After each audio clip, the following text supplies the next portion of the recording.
You and Mr. Erdogan were friends, some sort of allies until 2013.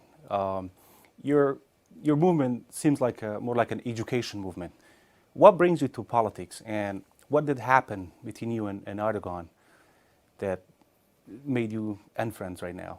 Aslında yürekten hiçbir ittifak olmadığını çok rahatlıkla söyleyebilirim. There has never been an alliance, a sincere alliance, in the sense of a political alliance between us. During the formation efforts of their party, Mr. Erdogan visited me, and I spoke with him at that time once. And I also met him when he was Istanbul's mayor, when we organized a charity soccer game for the benefit of Bosnian war victims. So I met him only 2 or 3 times throughout this period. But despite the absence of an actual alliance, people outside always saw this as an alliance. The true nature of this relationship is as such that they have promised to uphold the rule of law, justice. They promise to respect the diversity of opinions. They promise to respect religious freedom. They promise to respect different opinions and worldviews. And our friends, along with the majority of Turkish people, supported them based on these promises, such as Mr. Suleyman Demirel, who was Prime Minister and then President of Turkey, Mr. Turgut Ozal, who was also Prime Minister and then President of Turkey, and Mr. Bulent Ecevit, who was the Prime Minister. They all received support for similar promises for democracy and rule of law and freedom. So Turkish people, based on the promises of these political leaders, supported them at different times.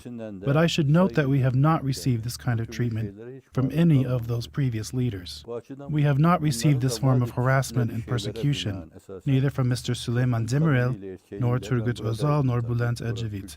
And while this process was going on, I was in the United States, and whenever I saw a democratic reform, I supported it. In 2010, there was a proposal for the constitutional amendments, and I supported it, because it was democratizing the judiciary, and I supported it, but we have never formed a party. We have never joined a party.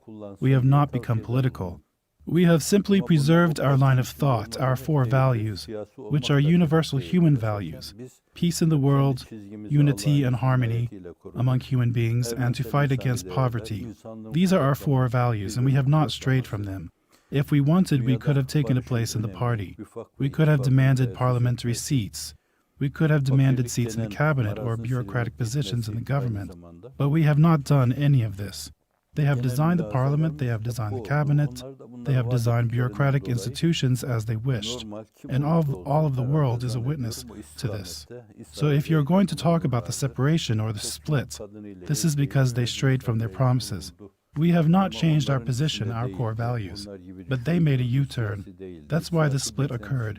And now this treatment of our friends in Turkey and the polarization of the Turkish society is so bad that even the Honorable Huner and Prophet Moses, even if they were to work together, they could not improve and solve the situation in 2 or 3 years.